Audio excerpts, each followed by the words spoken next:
This is Democracy Now!, democracynow.org, The War and Peace Report. I'm Amy Goodman as we continue our look at Donald Trump. About 1,000 housekeepers, cooks, bellmen, and others at Trump's Taj Mahal Atlantic City Casino went on strike Friday and through the weekend, demanding reinstatement of health, pension, and other benefits eliminated during one of Trump's bankruptcy proceedings. We return now to our conversation with Wayne Barrett, considered the preeminent journalist on Donald Trump. Wayne Barrett has been tracking Trump for decades. His 1991 biography just republished as an e-book. It's titled Trump, the Greatest Show on Earth, The Deals, The Downfall, The Reinvention. Juan Gonzalez and I spoke to Wayne Barrett at his home, where he's largely been confined due to his battle with lung cancer. We asked Wayne Barrett about Donald Trump's unkept promise to build affordable housing in Atlantic City in order to build larger projects. Yeah, well, I mean, I think that's one of the undercovered parts of the Atlantic City story, and I actually think that the Times and the Washington Post have done excellent stories on his, and Politico, on his Atlantic City debacle, really. But he made a commitment in Atlantic City, and you remember Tony Gliedman. Tony Gliedman was the city's housing commissioner who went to work for Donald. Housing was his specialty, and Gliedman helped negotiate these agreements with Atlantic City. 4 out of 5 of the mayors went to jail during the period that Donald was dominant there, and he had incredible relationships with most of them. And but he signed these agreements because he was getting city-owned property near the Taj. He was getting all kinds of agreements from the city regarding roadways and access to Trump Castle, which is out at the marina. It's not on the boardwalk. And so for these favors from city government, he agreed to build low-income housing. And he had the guy to do it. He had the guy who'd done it in New York. And they made all kinds of commitments that were written right into agreements with the city of Atlantic City. And then he failed on all of them. I mean, you know, people don't realize it, but, you know, you drive into Atlantic City, you can go right into Trump Plaza is right off of the highway. It's really the best site in Atlantic City. You can drive right into the garage. You walk out of the garage, they have this moving platform that'll carry you right into the casino. Now, it doesn't exist anymore, but I'm talking about when it did. And then there's no windows. So you don't even have to look out at this poverty that's just cataclysmic. And it's right outside the window. It's like an alternative universe located right within a city that's decimated, that's desolate, and with so poverty-stricken. And he never built any of the units, and he leaves town from being the king of Atlantic City. He's a guy who now laughs about how he got out and, you know, with all of his cash flow, got out just in time. I want to ask you about a subject that's been raised quite a bit during the campaign, even by some of the top Republican leaders, Mitt Romney for one, Donald Trump's tax returns. Why do you think he's resisting so much being able to make his tax returns public? I don't think we have to speculate about it. And the reason I say that is Tim O'Brien, who was my research assistant on my book, and subsequently wrote his own Trump Nation. And he is now at Bloomberg. He's the editor of the opinion section of Bloomberg Media. And he has seen the tax returns. Now, he hasn't seen them for the most recent year, but he saw them for a number of years. Donald Trump sued him over his book. You know, it was sort of, when my book came out, he publicly threatened to sue me, but he never did. Now, I named 25 mob associates of Donald Trump or whatever, and that doesn't motivate him to sue. But if you say he's not worth what he claims to be worth, that's what he sued Tim because Tim said he was only worth 200, 300 million. Now, Tim was a business editor at the Times. He was a young guy, just got an MBA from Columbia when he was my assistant, but he has an incredible business head. And so he sued Tim over that. The litigation went on for 6 or 7 years, and Tim prevailed. But during the course of the litigation, Tim's lawyers demanded that Donald make the tax returns available. And they did for a number of years. And so Tim signed a confidentiality agreement, so he can't specifically reveal what is in the tax returns. But he wrote a piece for Bloomberg very recently that said Donald's not releasing his tax returns because the income will be far less than he claims it is. The assets will be worth far less than what he says it is. And his charitable contributions are virtually non-existent. So those are the 3 primary reasons why he won't release these returns. You know, he has made a career.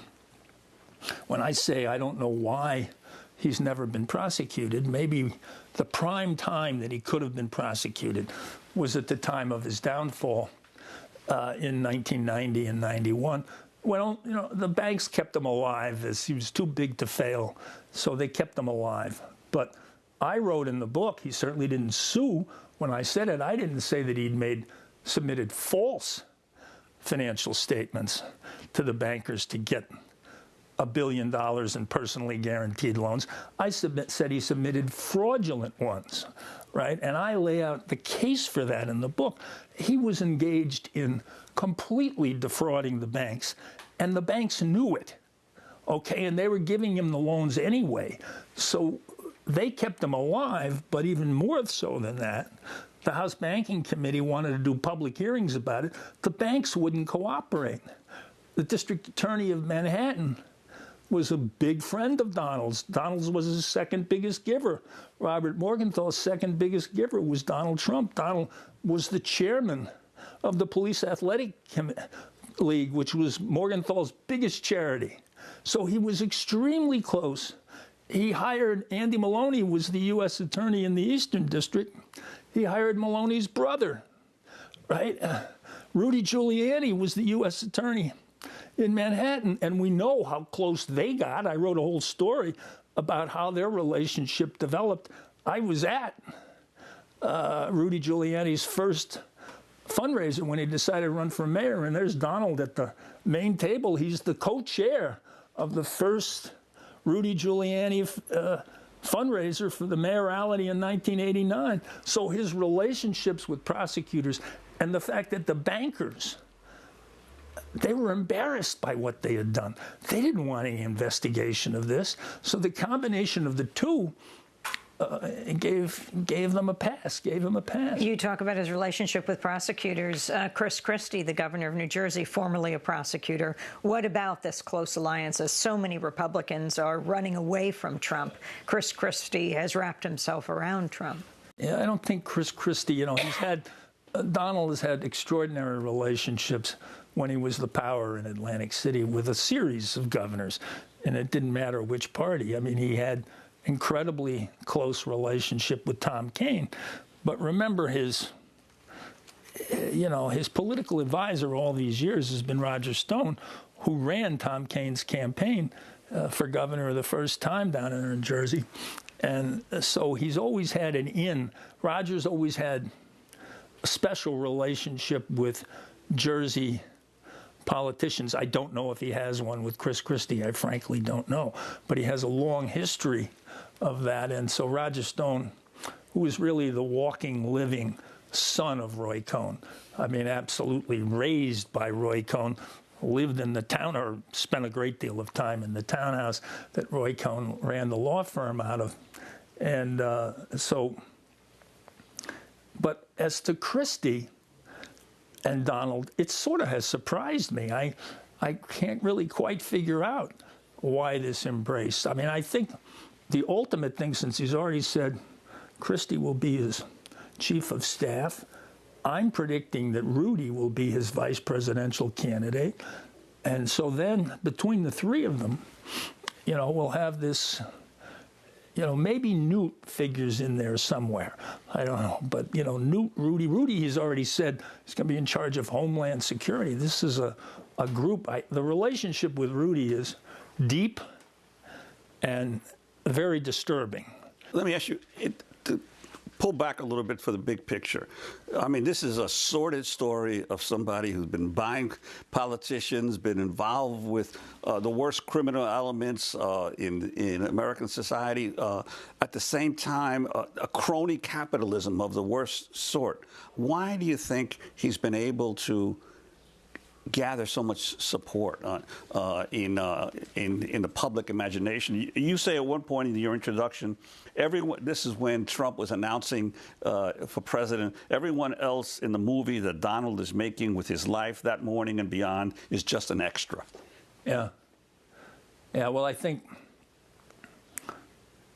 it's the thing that maybe disturbs me the most about the media coverage of him, particularly television, is to call him a populist. You know, we're now saying that what just happened in Britain was supposedly a populist expression. Well, the whole history of populism is against elites, you know, and what's driving the Trump campaign and what I think drove the Brexit vote is not animosity towards elites. That may be a small part of it, but what's really driving it is antagonism towards immigrants, mostly minorities. That's what's driving the Trump campaign. I thought it was pretty remarkable when you will listen to the Dana Bashes and the other commentators on CNN, one election after another, when he carried all but Texas of the old Confederacy, and they would one night after another say, "Isn't it remarkable that a kid from Queens is winning in Alabama?" And instead of offering the logical explanation for it, which is that it's naked racism that he is appealing to, they instead say it's the thirst for an outsider. It's what's driving this is the thirst for an outsider, when at the same day they renominated Richard Shelby, who actually had a right-wing opponent and who was the chair of banking in the Senate and was getting all of his money from Goldman Sachs and every other house, you know, contributing to him. He's an embodiment of the insider. And they nominated him overwhelmingly, so he didn't even face a runoff. There were two candidates running against him. So these people who were attracted by an outsider were apparently simultaneously attracted by the ultimate insider. What explains that? I mean, I think it is so clear that race is the driving motive of this campaign, the driving cause for its success, the scapegoating of everybody who's not a white male is what's driving this candidacy, and it's led to its success so far. Whether or not there's enough of that to elect him president, I mean, this still is the same country that elected Barack Obama twice, and after 4 years of experience with him, reelected him in 2012. It's not a dramatically different country than it was in 2012. So I got to believe that there are limits to this race card. But that's the only explanation to me for going from one unbelievably manipulative, contrived, false statement after another, attacking a judge. I actually think that attacking the judge may have been not a mistake on his part, but something very consciously done to say, look, even a big guy like me, they're screwing with even me, these Mexicans. Look, I know what you've got. I know you got a problem back there, but they can even take me on, you know. And so I think that race is the absolute undercurrent of this. It shouldn't be an undercurrent. For a brief period of time there, when the Mexican judge thing appeared, the television media seemed to be willing to talk about race. I think, you know, we're seeing that change again, you know, but they have to keep this, television people have to keep this thing alive. If she's ahead by 13 points, how many millions do they lose? Wayne Barrett is an investigative reporter. He worked with The Village Voice for 37 years. His biography of Donald Trump has just been republished as an e-book. It's called Trump, the Greatest Show on Earth, The Deals, the Downfall, the Reinvention. We'll be back with Wayne Barrett in a minute.